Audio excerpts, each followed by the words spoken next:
This is Mrs. Wilcox, and I'm going to read the story Whoosh by Chris Barton from Vulcan.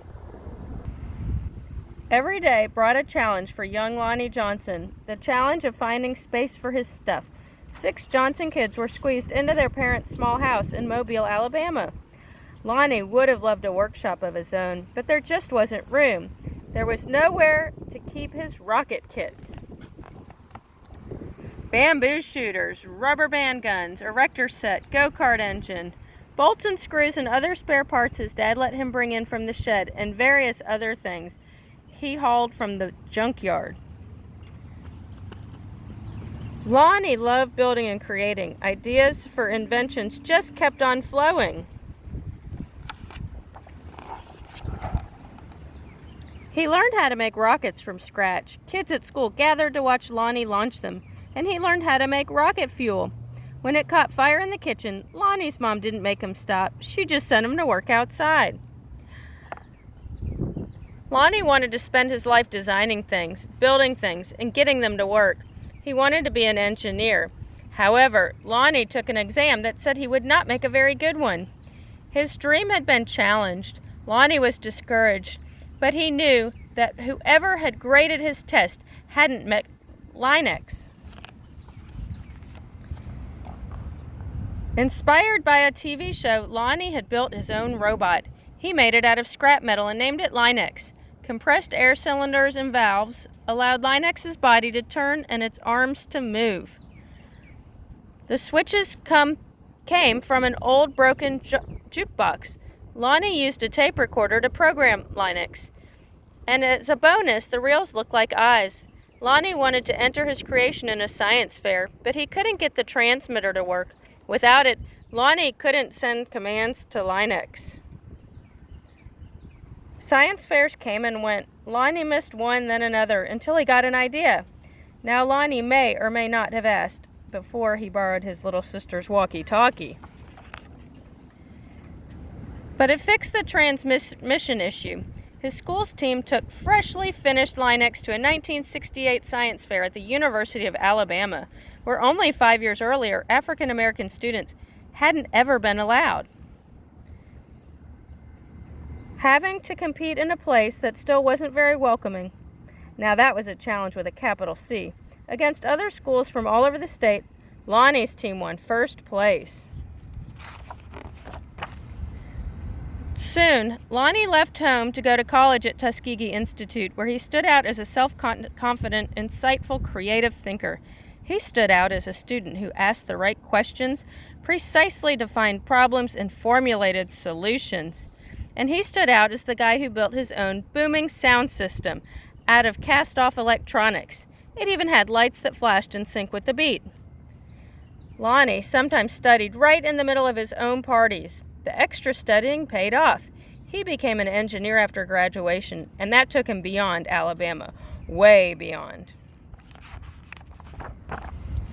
When NASA was sending an orbiter and probe called Galileo to Jupiter, the space agency needed to ensure a constant supply of power to the orbiter's computer memory. The engineer who had to figure out how to do it was Lonnie. His challenge was to come up with a lightweight backup system able to keep essential functions going in case the main power was lost. It wasn't easy. It wasn't obvious, but Lonnie found a solution. Some at NASA's Jet Propulsion Laboratory doubted his idea would work. Lonnie convinced them it would. He was right. As it photographed Jupiter and its moons, Galileo was supported by the power package that Lonnie designed, much of which we know about Jupiter could have been at risk in a power failure if it not for Lonnie. Ideas for other problems to solve just kept on flowing. They flowed whether Lonnie was working with hundreds of people at NASA or up late tinkering with his own inventions in, finally, his own workshop. Lonnie knew the world's millions of refrigerators and air conditioners needed a new cooling system, one that didn't use R12, a chemical that was bad for the environment. He had an idea for using water and air pressure instead.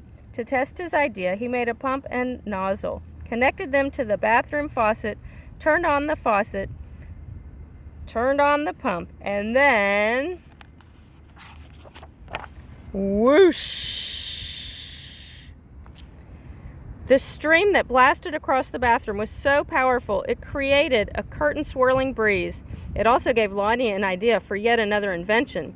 This, he thought, would make a great water gun.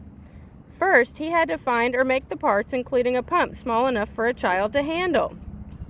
Then he had to glue the parts together into a prototype, an early version with room for improvement.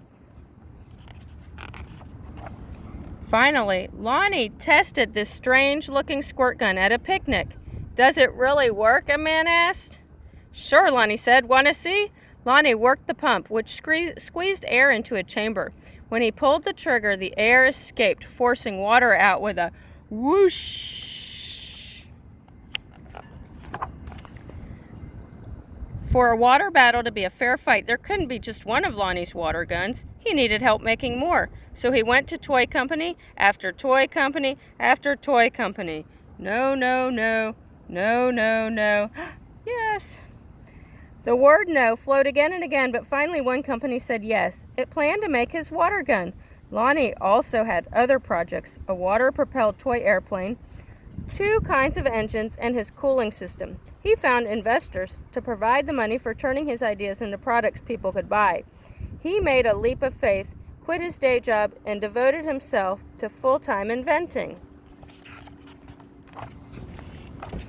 But soon, each plan fell apart. Even the one for the water gun. These things sometimes happen, but when they happen one after another to the same person, well, that's some pretty bad luck. Lonnie didn't have a job. He didn't have the money he'd been counting on. He and his family had to move out of their home and into a little apartment. He was angry and scared. But Lonnie had dealt with challenges all his life. He knew a lot about solving problems, and he still believed in his inventions, especially the water gun. Lonnie went looking for another toy company. In 1989, he found a toy maker who was interested in seeing the water gun. If Lonnie ever happened to be in Philadelphia, but don't make a special trip, the guy said. Lonnie made a special trip. In his wife's suitcase, he carried a new prototype. He unpacked it, filled the tank with water, pumped the gun until the air pressure was good and high, and whoosh!